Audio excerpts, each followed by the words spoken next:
Oi, gente, muito bom dia. Sexta-feira, fim de semana começando. Ainda não, né? Ainda tem o dia de hoje, mas tudo bem. Amanhã já é sábado, depois domingo, hoje, 12 de agosto. Muito obrigada pela sua companhia de manhã. Agora, bem cedinho, a gente junto aqui no Manhã no Ar. Obrigadíssimo. Olha só os destaques que nós preparamos para você na edição de hoje. Polícia prende casal suspeito de fraudar benefícios da Previdência Social. Os prejuízos aos cofres públicos chegam a 15 milhões de reais. As investigações da Polícia Federal sobre esse caso começaram no ano passado, mas a primeira denúncia recebida pela Ouvidoria da Previdência Social foi em 2009. Até agora, só 2 pessoas foram presas, mas outras 7 foram chamadas aqui na sede da Polícia Federal. Moradores do bairro Nova Cidade estão há 2 semanas sem abastecimento de água. Para fazer as atividades do dia a dia, eles precisam comprar água mineral. A gente está comprando água mineral para tomar banho, para fazer comida, para fazer tudo. E é um absurdo a água vir desse jeito aqui, ó. Você sabia que quase 30 casos de violência doméstica são denunciados diariamente aqui em Manaus? Você vai conhecer histórias de mulheres que conseguiram superar o passado de agressões com a ajuda de um centro de referência de apoio às mulheres. Não é mais aquela velha história de em briga de marido e mulher ninguém mete a colher, né? Ela não é uma propriedade dele. Então ele passa também a compreender essa nova realidade, essa nova geração, essa nova sociedade que hoje a gente quer oferecer às mulheres, né? Igualdade de direitos. E na reportagem de hoje do quadro Roteiro do Dia, nós vamos fazer uma viagem às origens dos habitantes da nossa região. Você vai conhecer as atrações do Museu dos Povos da Amazônia. E muita gente vai aproveitar o domingo aí para comemorar o Dia dos Pais, claro. E para homenageá-los, nós vamos conhecer a rotina de 2 pais, que mesmo na correria do dia a dia e na distância que o trabalho acaba exigindo, conseguem driblar as dificuldades e se fazer presentes na vida dos filhos. As crianças desenvolvem muito rápido, né? Então, quando nós chegamos, temos as diversas surpresas, né? Então, uma dessas foi um presente Dia dos Pais, né? Ter o papai. Agora ele falando papai. E você já sabe, aqui fica por dentro de tudo que acontece nos Jogos Olímpicos do Rio 2016, com informações ao vivo lá da cidade maravilhosa. Tudo isso e muito mais a partir de agora. Manhã no Ar, seu dia começa aqui.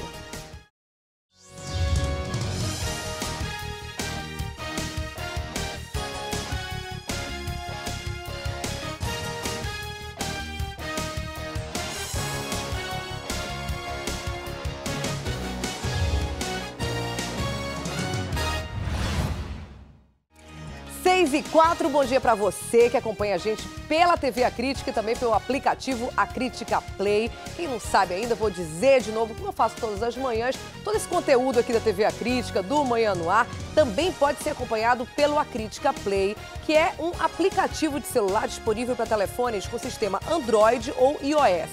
Se você ainda não baixou, não perde tempo, fica ligado, porque quando o Manhã no Ar termina aqui na TV, a gente continua aí uma extensão ao vivo pela internet com conteúdo exclusivo.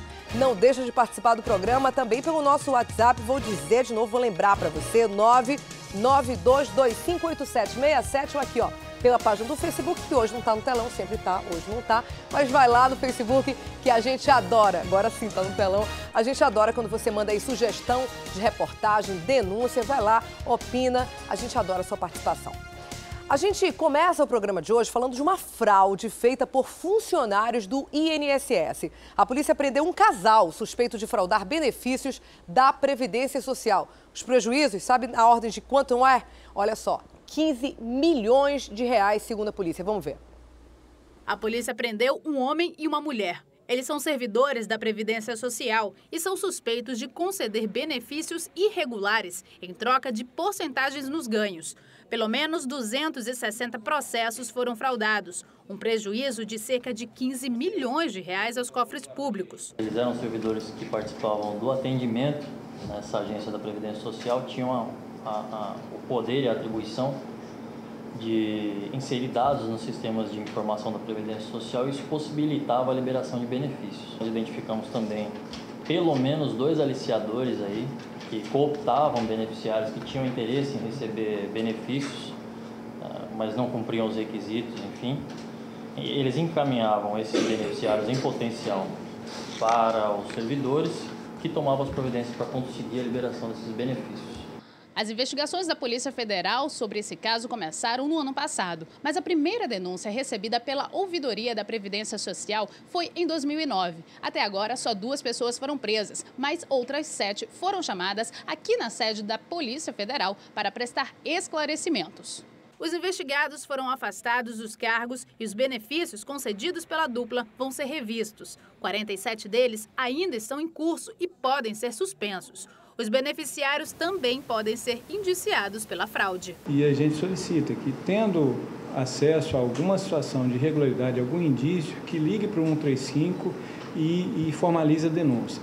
Será tratado sob sigilo, preservado o nome de dos denunciantes. Agora a gente fala de uma polêmica envolvendo obras do Prosamin. Mais de 1000 famílias reclamam que o governo do estado reduziu os valores das indenizações que foram prometidas na época das negociações lá atrás, né? Agora os moradores se negam a sair das casas e buscam na Defensoria Pública uma forma de reverter a situação. Aqui, apenas representantes das comunidades. Ao todo, 1.196 famílias devem ser retiradas do entorno dos igarapés do Bindá e São Sebastião, na zona centro-sul de Manaus. Essas pessoas contam que receberam a visita de técnicos do Prosamin, que, pela tabela apresentada, deveriam ganhar, no mínimo, R$35 mil para refazerem a vida em outro lugar. Mas decretos do governo do estado, publicados há cerca de 3 meses, mudaram as regras para indenização. Severino conta que a proposta feita a ele recentemente foi de R$ 2.813. O que você pensa em fazer? Vai dar para comprar outro imóvel? Com toda sinceridade, não dá para comprar nem a metade das telhas e a metade das tábuas que tem na minha casa, né? Então esse é um valor muito inferior, isso é uma humilhação para a gente, né? Os moradores reclamam também da falta de critérios claros para a avaliação dos bens. Eles não entendem, por exemplo, como imóveis de alvenaria podem valer menos que imóveis de madeira. E eles são obrigados a aceitar essa situação. Nós estamos aqui reivindicando os nossos direitos com que o governador venha a ver esse decreto que ele fez, no qual ele venha fazer, pelo menos o que está escrito aqui pelo decreto que ele nos ofereceu antigamente. Para essas pessoas, o governo, ao invés de resolver os problemas sociais e ambientais, está apenas incentivando novas invasões. O valor que ele nos oferece, ele não nos dá condições para que nós possamos adquirir uma outra residência. A única coisa que nós vamos poder fazer é, se tiver muita sorte, ir para a beira de um outro igarapé ou então para a beira de um barranco. Quando que a proposta do Prosamin antes era oferecer uma outra residência, e isso não está acontecendo. Desesperados, eles procuraram a Defensoria Pública, que entrou com pedido de liminar para suspender as demolições. O problema é que o juízo da segunda vara de Fazenda Pública Estadual negou a medida liminar, o que fez com que a Defensoria tivesse que promover um agravo de instrumento a discutir essa questão que deve estar pendente de julgamento a qualquer momento. Independentemente disso, a Defensoria fez representação ao Tribunal de Contas do Estado do Amazonas, que espera que suspenda de imediato as remoções, para que se possa fazer análise do absurdo que está sendo implementado. A agir desse jeito, o Estado do Amazonas está agindo qual Estado nazista, fazendo remoção e higiene social das populações. É tudo que nós temos, é nossa casa, é tudo que nós temos. Está certo que é de madeira na beira do igarapé, mas quando a gente chega do trabalho é lá que a gente bota a cabeça no travesseiro para dormir. Então a gente necessita desse local para a gente morar. Em nota, a Secretaria da Região Metropolitana de Manaus, responsável pelo Prosamin, informou que estão previstos mais de 60 milhões de reais em indenizações para as famílias do igarapé do Bindá e também do São Sebastião. Mas que essas questões aí relacionadas à avaliação e tabela de valores são de responsabilidade da SUAB. Nós, claro, entramos em contato então com a SUAB e também com a Secretaria de Comunicação do Estado, mas não tivemos retorno sobre essa situação até agora. Vamos continuar tentando.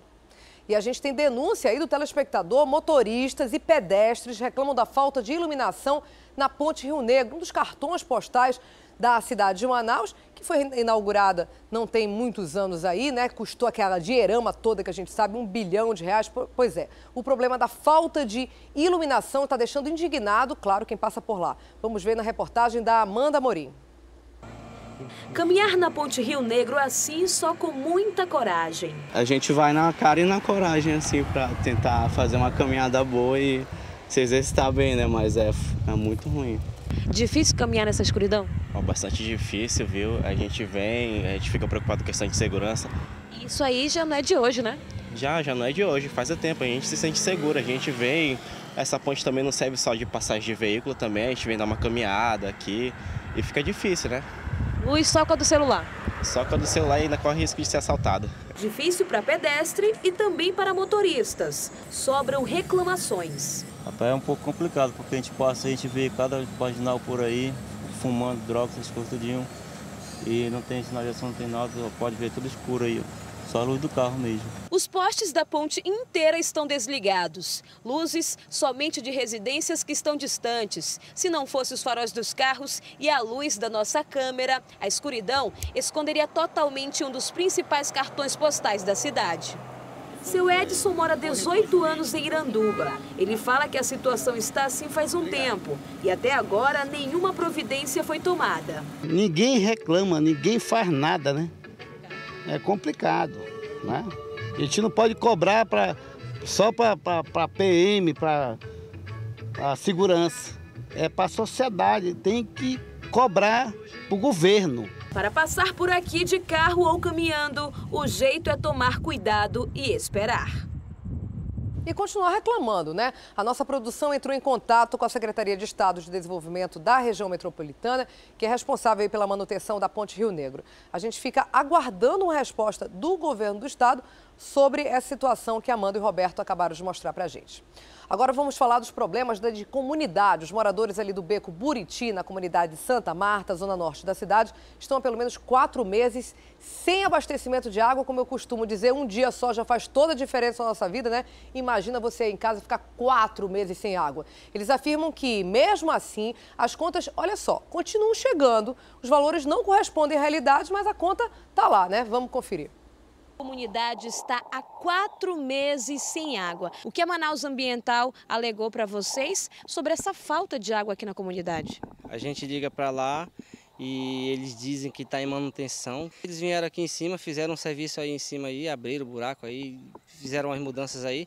E eles alegaram para a gente que eles estão fazendo serviço no Novo Israel, Piorini, e mexeram lá e por isso que a água não está vindo para cá. Para sobreviver, George acaba pegando água com um vizinho. A gente entrou aqui para ver a situação dele. Pela casa, pelo corredor, a gente percebe, ó, vários baldes, todos aqui já com água, né? Justamente para tentar lidar com esta situação. Infelizmente, aqui na torneira, nem sinal da água. E o George não é a única pessoa que está passando por este problema. A dona Maria também alega que os valores das contas são exorbitantes. Qual foi o maior valor que chegou, dona Maria? O maior valor foi R$ 108,45 de água que não tem água, só tem vento. E quando tem, né?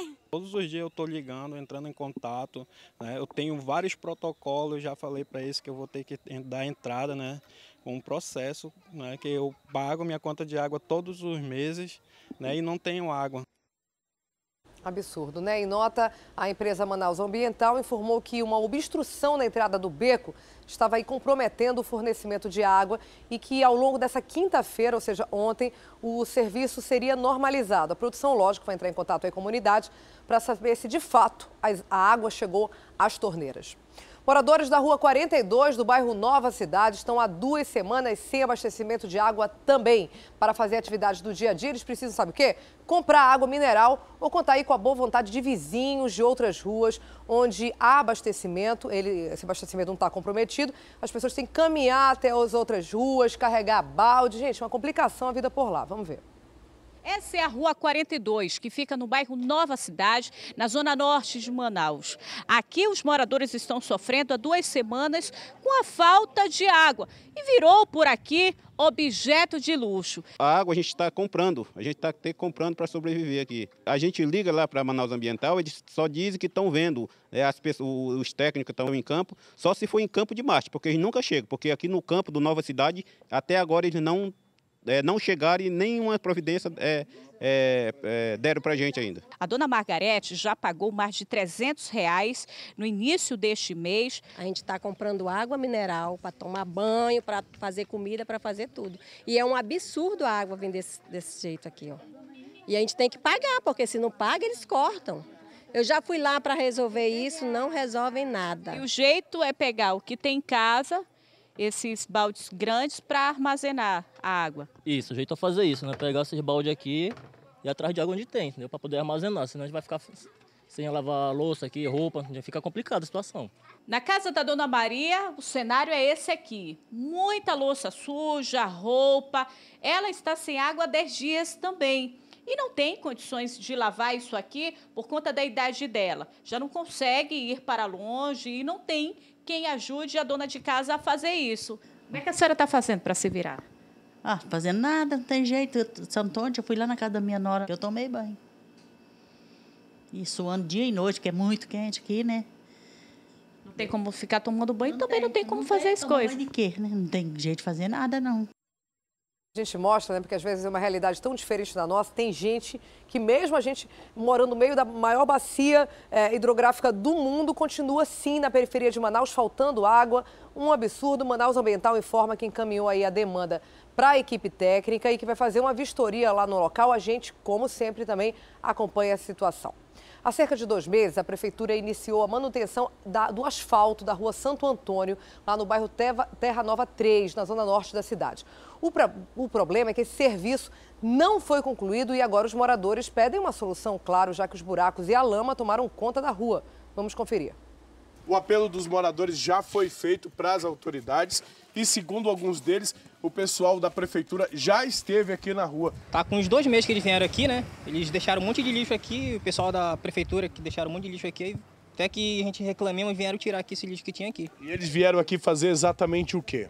Só mesmo para cavar mesmo aqui, que ajeitar a rua mesmo não ajeitaram nada, entendeu? Só deixaram tudo pela metade mesmo. Essa rua aqui é uma rua bastante antiga e, segundo os moradores, o asfalto só passou nela da primeira vez que a rua foi feita e depois nunca mais eles receberam qualquer restauração ou qualquer serviço de melhorias. Alguns moradores reclamam que quando chove forte, a água desce e invade as casas na lateral. Eu quero que ajeite essa rua, que faça o meio-fio, porque a minha casa, toda vez que chove, a minha casa alaga. Essa é a situação dos moradores aqui da rua Santo Antônio, do Terra Nova 1. Eles querem que seja resolvido, que a prefeitura venha resolver esse problema, que não é só da rua Santo Antônio. Várias outras ruas desse bairro estão nessa mesma situação e a prefeitura precisa dar uma resposta para a comunidade.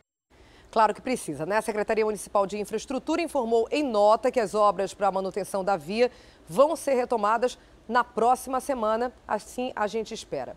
E olha, um acidente entre um barco e uma balsa no fim da tarde de ontem, nas proximidades ali do terminal pesqueiro da Feira da Panaí, deixou um prejuízo enorme. Cerca de 20 toneladas de tambaqui estavam na embarcação que afundou. Agora eu converso com o Márcio Azevedo, que está lá na Feira da Panaí e traz mais detalhes desse acidente pra gente. Não é isso, Márcio Azevedo?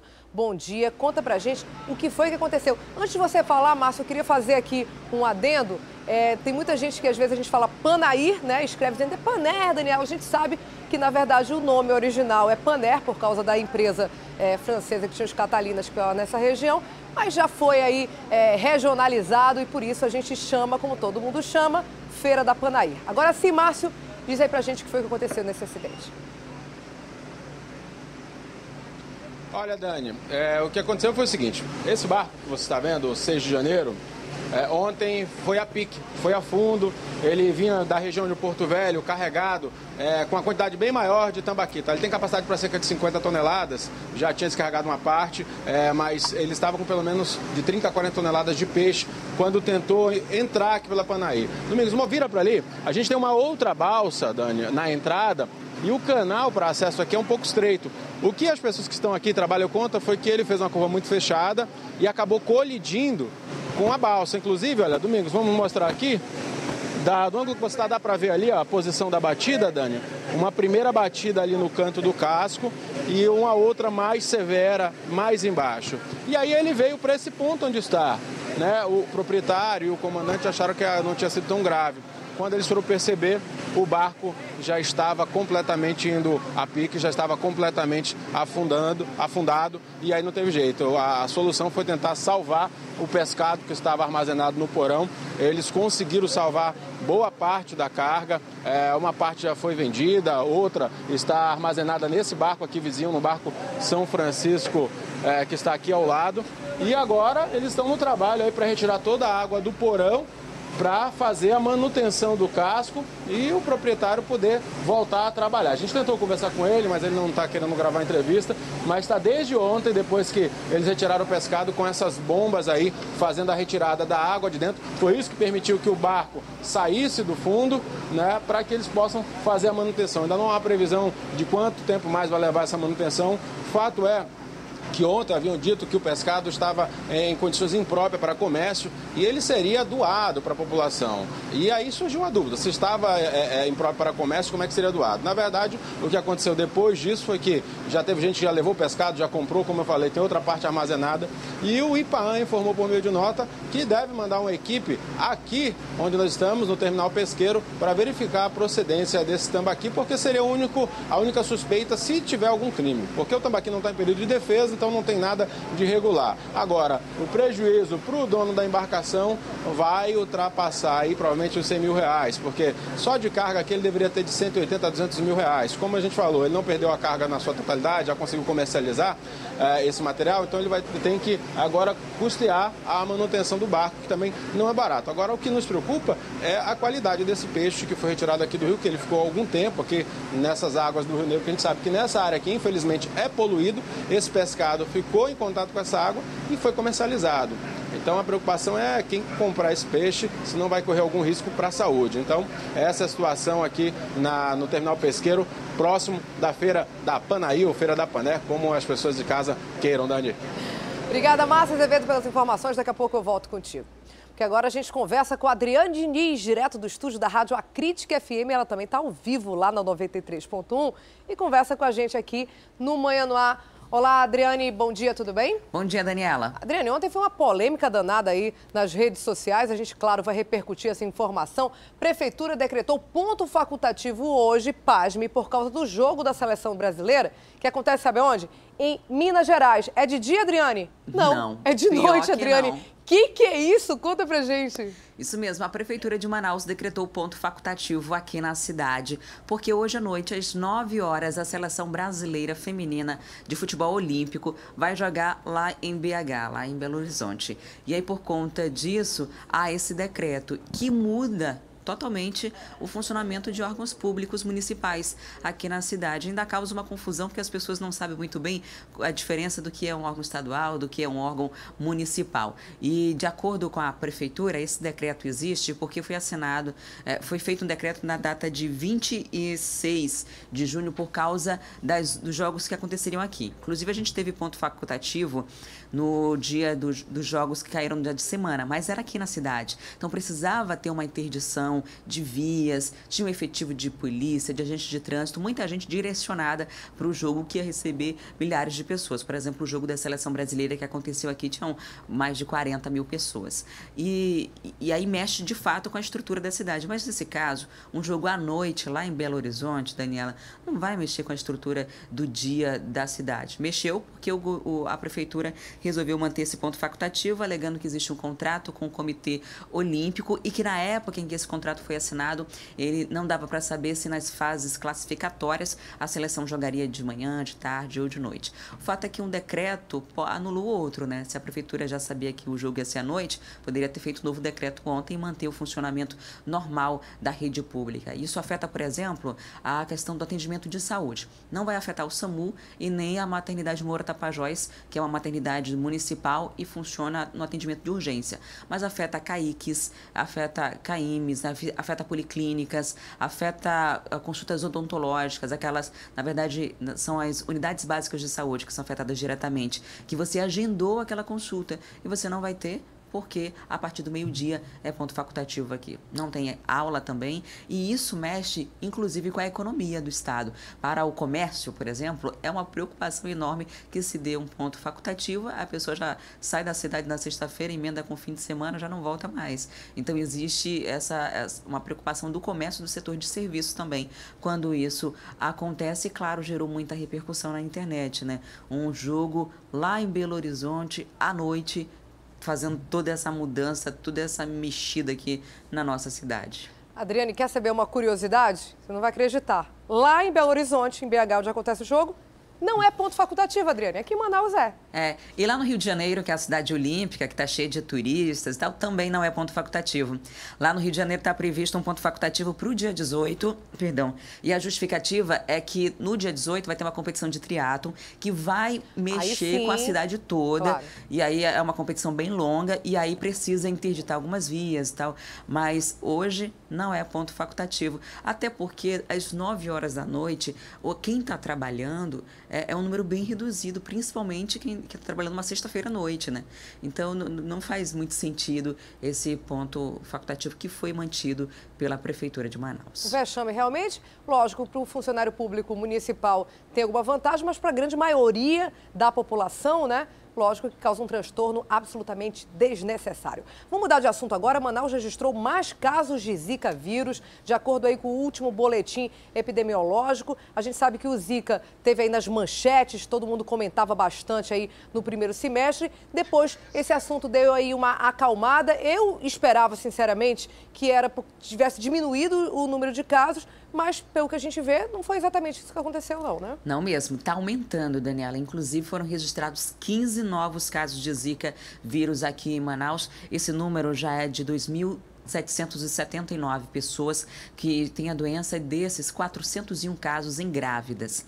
Mas Manaus ainda se mantém com apenas um caso de microcefalia associada ao Zika vírus. Mas 9 bebês estão ainda no processo de investigação, de diagnóstico, para saber se a microcefalia que eles nasceram tem alguma associação, né? A gente sabe que a microcefalia já existia, uma doença neurológica que compromete o desenvolvimento do crânio da criança e, consequentemente, do seu organismo como um todo, porque o cérebro fica sem espaço ali para se desenvolver normalmente, e isso já acontecia. Mas agora, com o Zika vírus, existe essa associação também a essa doença. Então, aqui em Manaus, a gente continua apenas com um caso registrado com essa associação, mas os números estão sendo crescentes, e isso é até uma questão de descuido, né? Quando se fala muito, a gente começa a se preocupar, tirar água parada, tentar combater o Aedes aegypti, e agora que não se fala tanto, o período de chuvas passou, as pessoas começam a se despreocupar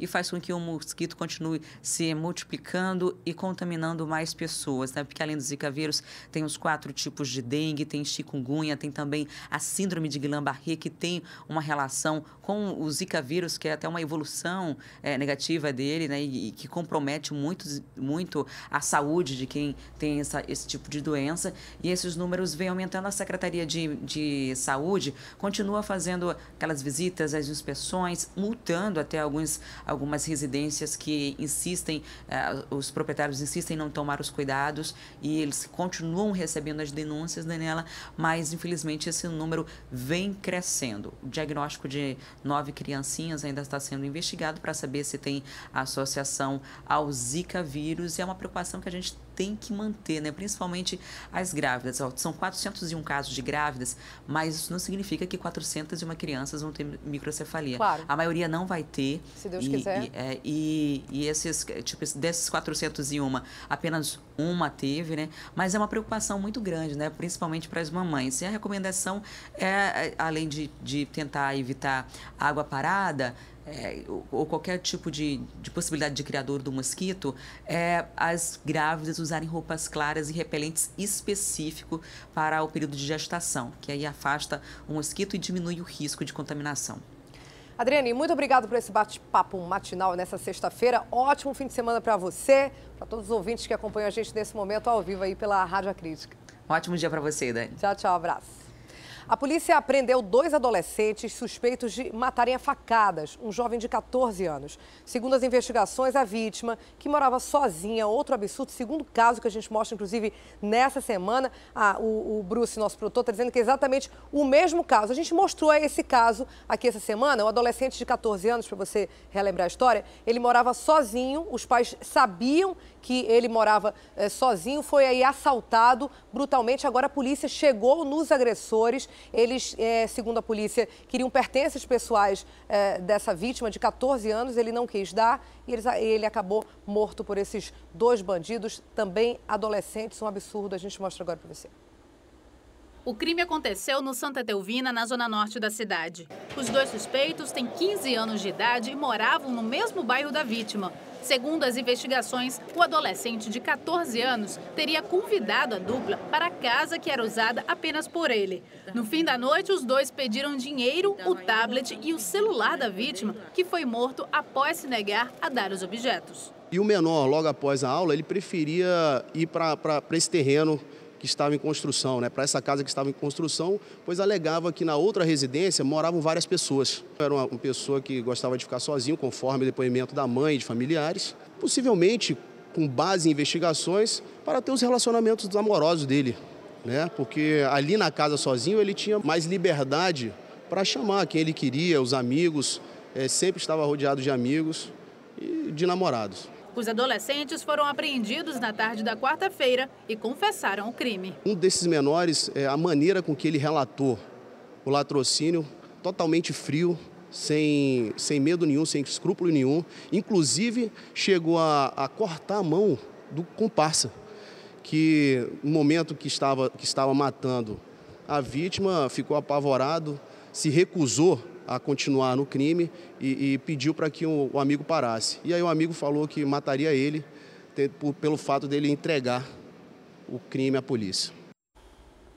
Absurdo mesmo, uma pena, lamentável. A gente continua falando dos casos de polícia. 2 homens foram presos, suspeitos de cometerem vários assaltos ali no bairro Redenção, na zona centro-oeste da cidade. Um deles também é suspeito de roubar um ônibus da linha 206 na última quarta-feira. O Emanuel Cardoso tem as informações para a gente. O Kirk Douglas da Silva Lima, de 24 anos, é acusado de receptação.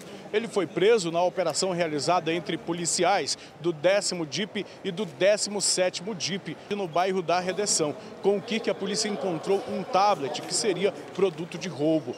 Dentro dessa operação, a polícia também prendeu o Wellington da Silva Torres, de 25 anos, que junto com um comparsa teriam assaltado um ônibus da linha 206 ontem, por volta das 2 horas da tarde. Segundo o relato de vítimas, o Wellington teria sido extremamente violento e ameaçado alguns passageiros com um terçado, encostando a arma ao pescoço de algumas vítimas. A polícia agora pede o comparecimento das vítimas à delegacia para identificar o que foi roubado. Importante destacar que ambos são contumazes em roubar, em furtar, em adentrar residências, ali nas áreas da Redenção, Bairro da Paz, Alvorada e adjacências. Esses delitos eles vêm causando um mal muito grande à sociedade. E conseguindo capturar cada um, nós vamos conseguir diminuir a incidência de roubos a ônibus e a pedestres. O comparsa do Wellington ainda não foi preso, está foragido. O nome dele é Flávio Ferreira Arruda Júnior. A polícia pede que alguém que tenha informação do paradeiro do Flávio entre em contato com o 10º DIP ou com o 17º DIP ou ainda pelo telefone da polícia. Mais informações de polícia. Foram presos ontem 2 suspeitos de roubar uma escola na Zona Leste. O crime aconteceu no início dessa semana. Durante o assalto, os criminosos levaram dinheiro e celulares das vítimas.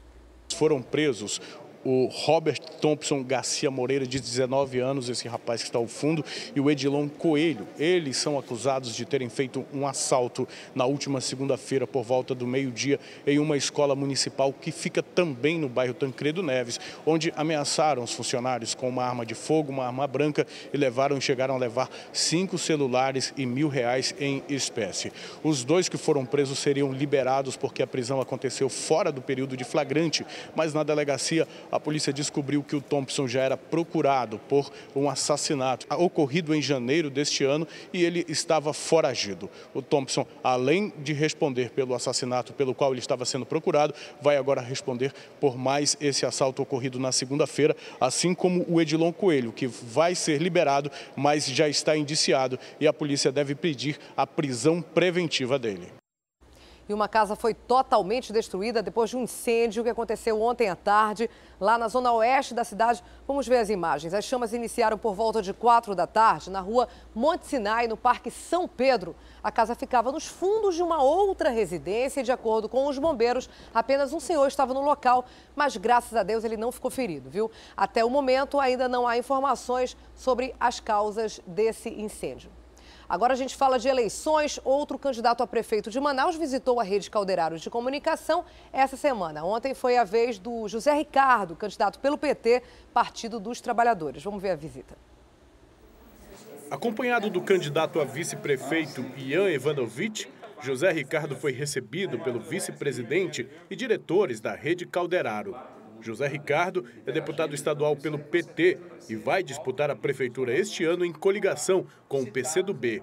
Para ele, essa aproximação com os meios de comunicação ajuda na divulgação das propostas e discussão dos problemas da cidade. A gente vê que Manaus é uma cidade que não para de crescer, uma cidade de mais de 2 milhões de habitantes, é a 7ª maior cidade do Brasil em termos de população, e você tem grandes demandas. Como é uma cidade em crescimento, ela necessita também de espaços para a moradia. Então, exatamente para evitar ocupações irregulares, devastação do meio ambiente, tem que ter uma política de moradia. Então, essa é uma grande demanda, é urgente, milhares de pessoas morando em áreas de risco. Então, são áreas fundamentais, urgentes para serem tratadas. Agora a gente muda de assunto. Quase 30 casos de violência doméstica são denunciados diariamente aqui em Manaus. Mas, infelizmente, esse número deve ser ainda maior, porque a maior parte tem medo de quebrar o silêncio. E para encorajar e ajudar essas mulheres, Manaus tem um centro de referência de apoio a mulheres vítimas de violência doméstica. Vamos conferir na reportagem da Adriane Diniz e do Alex Gomes. Na maioria dos casos, o relacionamento começa com um mar de rosas. E essa perfeição vai se destruindo aos poucos, quando a violência faz parte do dia a dia. Mas, mesmo com o sofrimento contínuo, muitas mulheres sofrem no casamento pelas convenções sociais e pelos valores do até que a morte nos separe. O casamento ele tem que ser para sempre? Sim, mas um casamento com respeito, né, onde haja um princípio de igualdade de direitos, né, o amor esteja presente, e não esses casamentos que a gente tem identificado na maioria do mundo, né, nem só numa realidade Brasil, Manaus, né, são casamentos permeados por agressividade, por falta de respeito, falta de empatia. O que quer dizer isso? Um se colocar no lugar do outro. Para quebrar os valores que impedem as denúncias ou a naturalização da violência, existe em Manaus o Centro Estadual de Referência e Apoio à Mulher. O prédio, que funciona no bairro Educandos, na Zona Sul, dá todo o suporte necessário e encorajamento às vítimas. Qualquer mulher que sofra violência pode vir ao centro. Aqui nós temos serviços de atendimento psicológico, atendimento social, também o atendimento jurídico do Núcleo da Defensoria Pública e também da OAB, né, da Comissão da Mulher Advogada, que funciona aqui dentro do centro. Então, as mulheres que chegam aqui, elas são atendidas, não só elas, como também os seus filhos, individualmente ou em grupo, dependendo da demanda que elas trazem para nós. Além das medidas protetivas convencionais, como o afastamento do agressor, existe também a Casa Abrigo, que auxilia a mulher e filhos. Ela pode ficar de 1 dia até 90 dias, dependendo da avaliação da equipe técnica e principalmente dos juízes. E ela não precisa se separar dos filhos para isso? De forma alguma. Os filhos acompanham a mãe, inclusive há o atendimento diferenciado também para essas crianças, para que elas não tenham prejuízo escolar. A equipe acompanha toda essa parte para que a criança não tenha o prejuízo, já que está longe de casa e também longe da escola, para que não se prejudique tanto o afastamento delas de casa. Para chegar a esse ponto, é preciso primeiro denunciar. Um dos momentos mais difíceis para uma mulher é a hora de decidir ir a uma delegacia. A estimativa é que isso demore cerca de 9 a 10 anos. Só no ano passado, aqui em Manaus, mais de 13 mil mulheres foram vítimas de violência doméstica. Só neste ano, de janeiro a junho, mais de 5 mil casos. Um deles é dessa mulher que há 20 anos sofre violência. Por que tanto tempo para fazer a denúncia?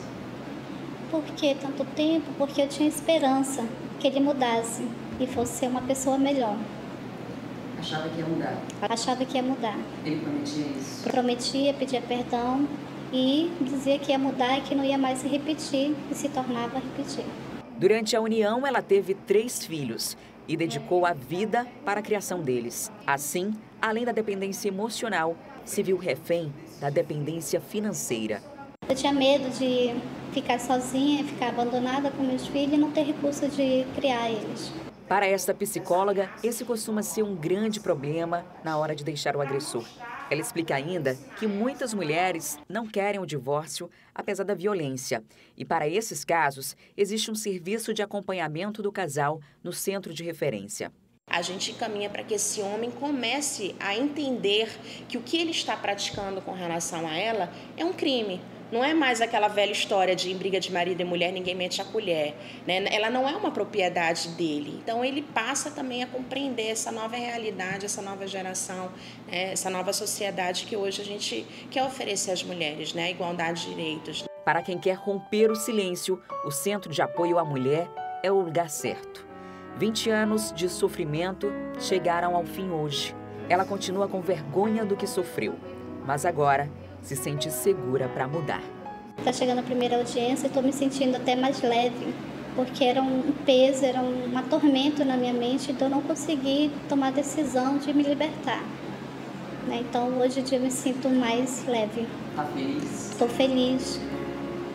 Estou muito feliz.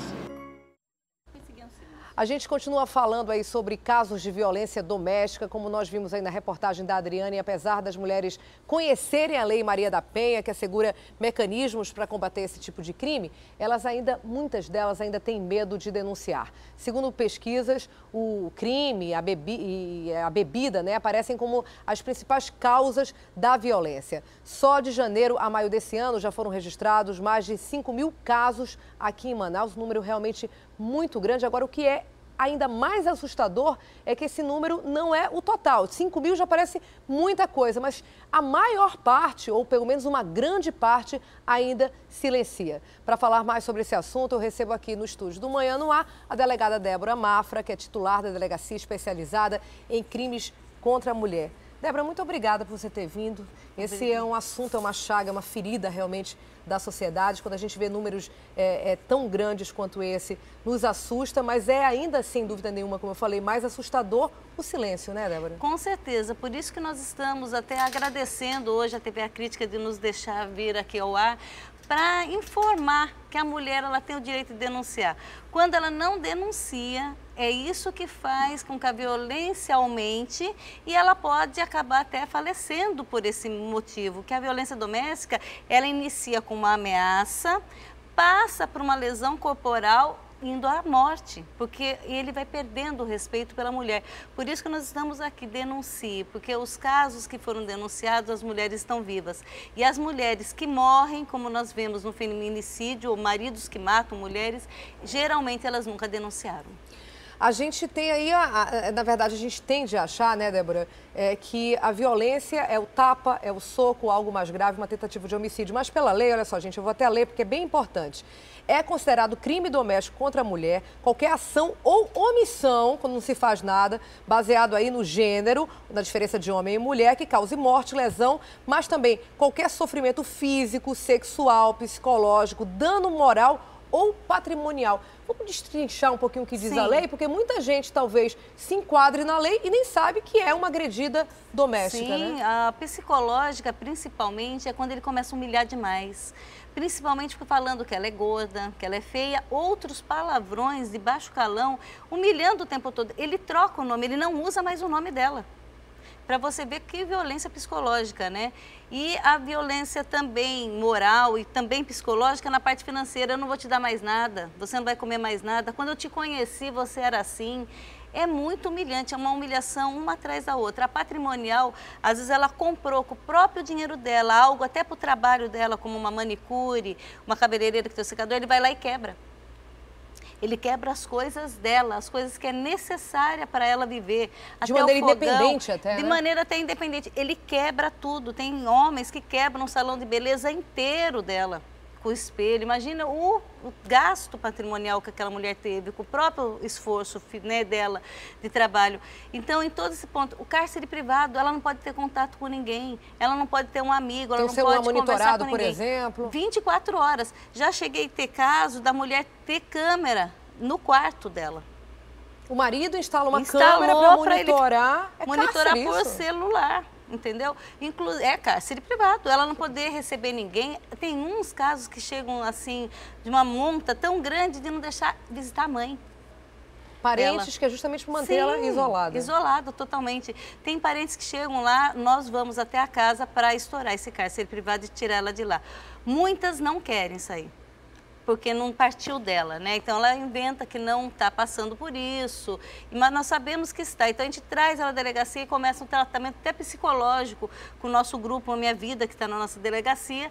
Eles começam um tratamento com ela para ver se ela quer falar o que está acontecendo no real. Débora, isso psicologicamente falando, é absolutamente entendível, porque existe até a chamada síndrome de Estocolmo, né? Quando existe realmente um sequestro, um rapto, que as pessoas ficam dias ou meses, ela acaba psicologicamente ficando ali escrava do seu agressor, que é um bandido, um criminoso que ela pouco conheceu, chama síndrome de Estocolmo, estudado aí largamente pelas pessoas de psicologia, sociologia, que dirá uma mulher que amou aquele homem, conviveu com ele, muitas vezes tem filhos com ele. Quer dizer, essa dependência psíquica, ela é muito grande. Muito, e financeira. É o psicológico com o financeiro, porque nós, seres humanos, acostumamos até com coisa ruim.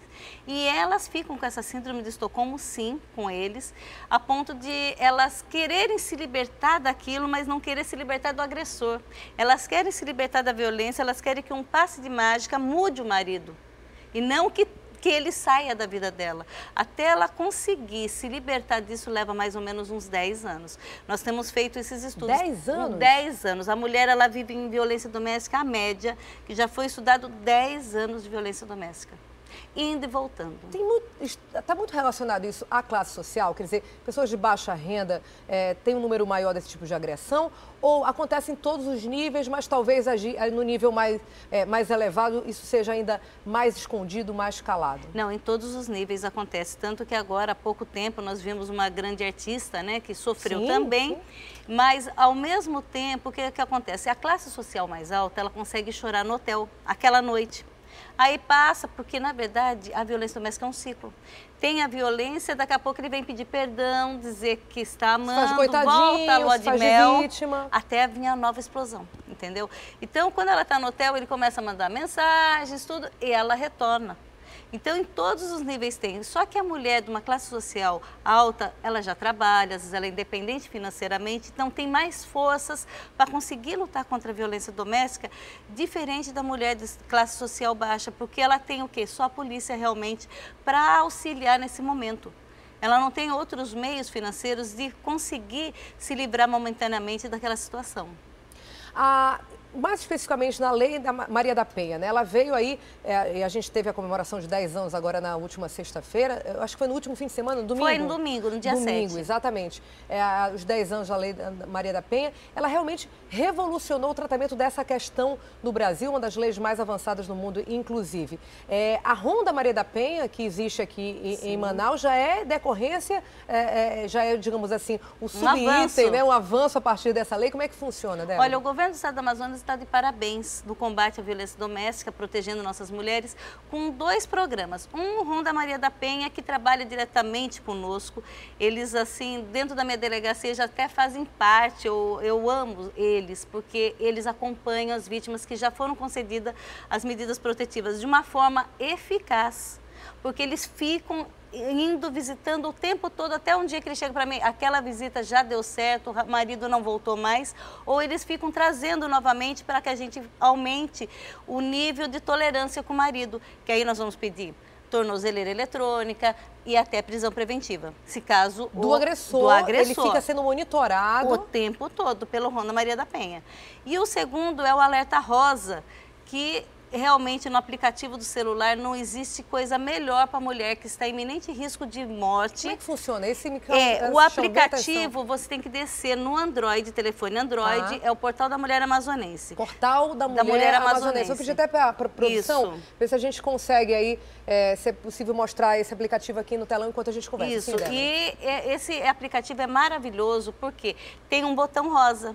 Nesse botão rosa, quando as delegacias das mulheres cadastram aquela mulher, porque a gente percebe que ela é necessário ela ter essa vigilância maior, a gente cadastra o nosso computador e ela, quando ela apertar aquele botão, em minutos já vai ter um atendente que vai falar com ela para saber que tipo que ela está sofrendo, e a polícia militar em 5 minutos é para atendê-la e levar o agressor em flagrante. É um pedido de socorro? Sim, e se ela não atender, mas se ele quebrou o celular, ela só apertou e quebrou. Não tem importância, a polícia vai do mesmo jeito. Se não conseguiu falar com ela, a polícia vai. E então, efetivamente as pessoas chamam, as usuárias estão fazendo uso? Estão fazendo uso e olha, ela tem uma cabine rosa só para ela aqui, junto no CIOPS. Não é junto com o do 190, não, é um específico para a mulher. Tem uma atendente específica para isso? Específica para isso. E caso ela estivesse sem internet, não tem importância, liga para o 190, dá sua senha e sabe que você estará coberta também, da mesma maneira, com celular, sem celular, com internet, sem internet. Isso é um avanço para as mulheres do Amazonas. Débora, a produção, que é muito rápida aqui no Manhã no Ar, já tem um aplicativo, inclusive, vou pedir para a gente encher a tela com ele. Isso esse mesmo. Aqui, né? Esse mesmo, olha lá, o botãozinho rosa é aquilo que vai aparecer no celular da mulher. Então é só baixar esse aplicativo. Isso, ir numa delegacia da mulher para ela poder ser cadastrada nesse programa se ela estiver em risco de morte realmente. Esse aí é um programa de proteção específico para aquelas mulheres que realmente estão passando por problemas seríssimos. Como é que faz para baixar? É Portal da Mulher Amazonense. Portal da Mulher Amazonense. Exatamente só como está para aparecendo telefone aqui no Androids. Para telefone Android, gratuitamente, uma ligação direta e muito mais rápida com a polícia para pedir um socorro rápido. E isso, Daniela, nos traz sossego. Eu que sou delegada da mulher, muitas vezes antes de ter esse aplicativo, eu ia para casa muito chateada, nervosa, com medo. Eu dava meu telefone pessoal, porque eu tinha medo que acontecesse alguma coisa com essa mulher. Com esse aplicativo, eu durmo sossegada, porque ela também vai poder dormir sossegada. Porque são muitos mecanismos, entendeu? Até chegar à prisão preventiva desse homem, já teve várias coisas acontecendo, inclusive tratamento do agressor, que antes não era especificado, e aqui hoje nós temos até o SARI, que é um tratamento para o agressor psicológico. Como é que é o SARI? Eu queria que você falasse sobre ele. O SARI é que fica ali na Major Gabriel. Sim. E é da Sejusc, né? Secretaria de Justiça? Né, da Sejusc. E lá eles montaram um acompanhamento psicológico para os homens agressores. Porque não adianta só você tirar a mulher da violência doméstica, que esse homem vai arrumar nova mulher. Então tem que tratar também o agressor. E tem resultado, Débora? Tem muito possível resultado. reverter? Quer dizer, sim, muitos homens fazem isso, talvez, porque já viram quando criança os seus pais agredindo suas mães. Quer dizer, é possível dar aquele clique, mudar esse comportamento? Olha, tem muitos homens que mudam o comportamento a ponto de chegar lá e nos agradecer. Até por uma palavra, porque ele não sabia como tratar uma mulher. Ele achava que tem que tratar de qualquer jeito. Ele achava que não tinha lei. Sabia que tem homens que a gente até se comove quando a mulher fala, ele está com medo da lei agora. Então, quer dizer que tem pessoas que falam, a lei não faz nada. Faz sim. Tem homens que têm medo de ser presos. Claro. Porque sabe que vai culminar com a prisão. Eles também começaram a tomar consciência agora que eles são criminosos, que tem uns homens que chegam lá, doutora, eu não sou criminoso, eu não sei o que eu estou fazendo aqui.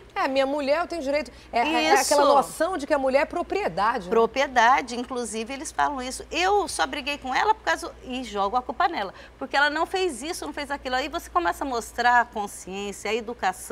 Por isso que eu gosto de fazer palestras, inclusive para a comunidade, no sentido deles entenderem que eles também são criminosos, estão ferindo o Código Penal também, porque a ameaça ou a lesão corporal está no Código Penal, igual o bandido da rua, que ele se acha totalmente diferente. Débora, o que fazer para, infelizmente, as mulheres que mesmo com todo esse aparato aí, tanto de relação próxima da polícia quanto das leis, mesmo assim, tendo muitas vezes consciência que está sendo agredida, ainda tenta retirar a queixa contra o agressor, o que fazer? Olha, nós tentamos conscientizar, conversando com elas, que é melhor para elas, porque a família também que tem que dar apoio, porque tem família que não dá apoio, Daniela. A família da mulher que está sofrendo violência tem que dar esse apoio. Vá denunciar que nós estaremos do teu lado, nós estaremos ajudando, porque é isso que a gente fala, a gente mostra todos os mecanismos, inclusive de emprego, porque o Ame a Vida, eles fazem um acompanhamento de maneira de mandar a mulher para um estudo profissionalizante e elas ficam acompanhando essa mulher em todos os sentidos, mandando para a Defensoria Pública para ver partilha de bens, guarda de crianças, então é todos um acompanhamento. Os medos dela são Todos os medos são resolvidos na Delegacia da Mulher. Entendi. Não tem problema ali que não vai ser solucionado, que tem a mulher como núcleo. Então ela tem que, inclusive, se ela não quer sair de casa porque ela tem medo ou vergonha, diz que 181 ou 180, 180 ou 181, vai parar onde? Na mesa da delegada titular da Delegacia da Mulher. E nós temos ido nessas denúncias anônimas, que você não precisa dar seu nome, não precisa dar nada, só fale que aquela vizinha está em situação de violência, que a sua filha está em situação de violência, ou até você mesmo, porque você não quer sair com medo do marido, nós iremos até você. E tem acontecido, Daniela, e é muito bom esse acompanhamento também. Não existe mais, gente, aquele ditado, em briga de marido e mulher ninguém mete a colher. Mete a colher sim, porque briga de marido e mulher, se descambar aí para violência, é assunto de polícia e é dever de todos nós que presenciamos, ouvimos isso, inclusive na família, na vizinhança, denunciar e impedir que aquela mulher sofra aquela agressão. Como a Débora falou no início dessa conversa, pode, muitas vezes acontece, levar à morte. Sim, e todas as mulheres que até agora morreram não denunciaram, Daniela. É isso que eu quero deixar bem claro nessa entrevista. Denuncie para você não ser uma próxima vítima. Que as que morreram até agora, que nós temos feito pesquisa, elas não denunciaram. Então, as mulheres que denunciaram estão vivas. Débora Mafra, delegada especializada em crimes contra a mulher, muitíssimo obrigada. Olha, eu quero agradecer também e ao mesmo tempo convidar hoje nossa delegacia, hoje em companhia com o CEAS, o Projeto Minha Vida, está realizando hoje uma abertura em comemoração aos 10 anos da Lei Maria da Penha, onde nós teremos hoje palestra e exposição de fotos de mulheres que saíram da situação de violência. Fotos positivas, né? Fotos positivas. E eu fico feliz de ver a alegria. Quando eu vi as fotos, eu não acreditei. Que eu lembro quando elas chegaram na delegacia, uma mulher destruída, não feia, destruída pela violência. E hoje, mulheres lindas, mulheres felizes, sorrindo, porque estão salvas da violência doméstica. E o outro ponto vai ter palestras e terão adesivamento de carros. Aonde vai ser? Vai ser na minha delegacia, lá na Cidade de Deus, atrás do 13º DIP, às 9 horas da manhã, inicia. Hoje o dia todo vai estar lá a exposição de fotos, para quem quiser ver. Cidade de Deus, aonde fica? Em que rua? Na Rua Santa Ana, que é atrás do 13º DIP, que o 13º DIP fica na Nossa Senhora da Conceição. Bem atrás fica a nossa Delegacia da Mulher, é um anexo da Delegacia do Parque 10, e vou falar, ali nós temos visto grandes milagres feitos pela Lei Maria da Penha. Por isso que nós temos que comemorar esses 10 anos, que é de vitória. Obrigadíssimo, Débora, mais uma vez. E lembrando você aí que está em casa, que violência doméstica não se faz só com atos, mas se faz também com palavras e com o silêncio, que tortura tanto quanto um tapa ou um soco. Obrigada, Débora. Estudantes e professores do curso de teatro da UEA estão aí dando oportunidades às detentas do Centro Provisório de Manaus de se ressocializarem através dos palcos. É o projeto Arbítrio, que traz uma nova esperança para o futuro dessas mulheres que estão buscando uma nova oportunidade. No palco, elas se libertam. Mas a encenação é inspirada na realidade. Cantando, elas confessam o motivo da prisão. Mona Lisa e Natália estão presas desde abril e se dizem arrependidas. Foi no teatro que conseguiram enxergar a vida com outros olhos. Tem outra oportunidade sem ser o mundo do crime, né? Tem várias outras oportunidades para a gente seguir na nossa vida. No meu caso, eu tenho 19 anos, eu tenho uma vida toda pela frente, não é verdade? Ela é uma das 14 detentas que participam do projeto de teatro do Centro de Detenção Provisória Feminino. O projeto Arbítrio existe há 2 anos e o grande objetivo é garantir que o palco seja espaço de ressocialização, valorização do ser humano e, principalmente, de reintegração à sociedade. A iniciativa é do curso de teatro da UEA, uma das poucas do país. As dificuldades que a gente enfrenta são as dificuldades inerentes ao sistema geral brasileiro, as crises constantes, a gente não tem dinheiro às vezes, só tem um ônibus para ir para voltar. A SEAP agora conseguiu uma super van para a gente está super feliz, aos pouquinhos a gente está construindo, está consolidando, né? E como? O resultado foi emocionante.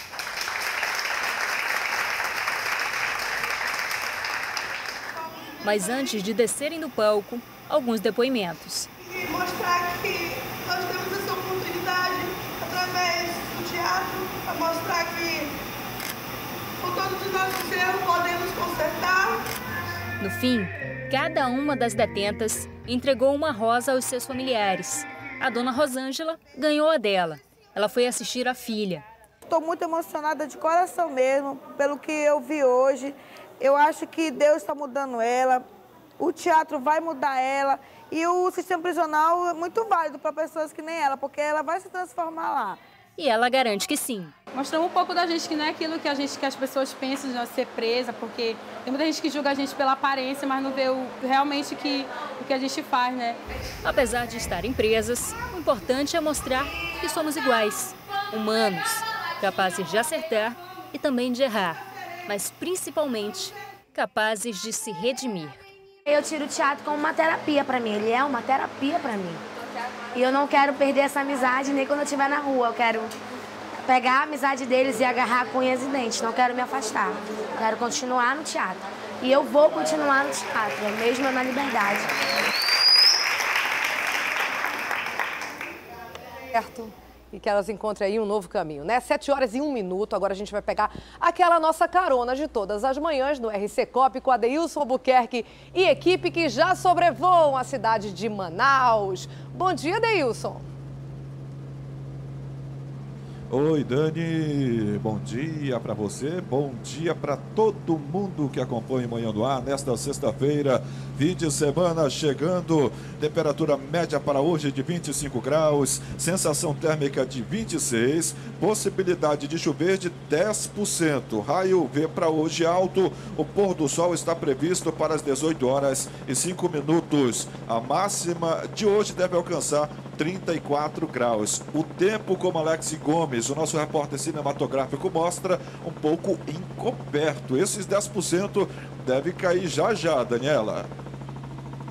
10% de chuva, pelo menos é um pouco mais do que foi ao longo dessa semana. Foram dias realmente bastante quentes, 0% de chance de chuva, o que não é o caso hoje, deve ter uma chuva localizada. A gente sobrevoa esse ponto, nesse momento, que ponto da cidade, Adeilson? Nós estamos aqui na Constantino Neri, mais especificamente na saída do São Jorge. Tá aí o Alex Gomes fecha para a gente destacar aqui, para quem sai da Zona Oeste, quem vem ali do São Jorge em direção a Constantino Neri, vai encontrar um trânsito assim, ó.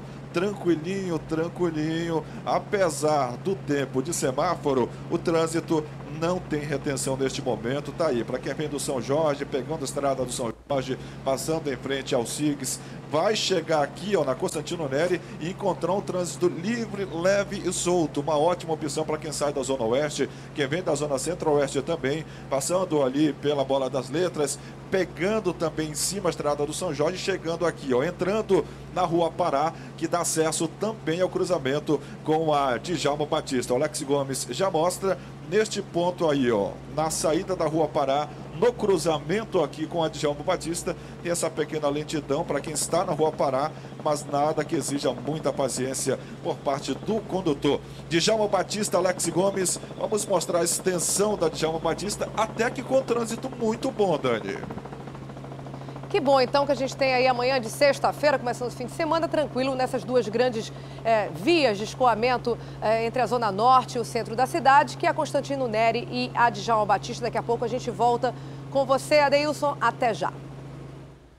Que agora são 7h03, a gente faz um pequeno intervalo e volta daqui a pouco com muito mais informação para você. Tem a RC Cop, também tem uma informação ao vivo aí, importante, o factual dessa manhã que o Márcio Azevedo vai trazer para a gente. E claro, as informações de Olimpíada direto ao vivo do Rio de Janeiro. A gente volta já já.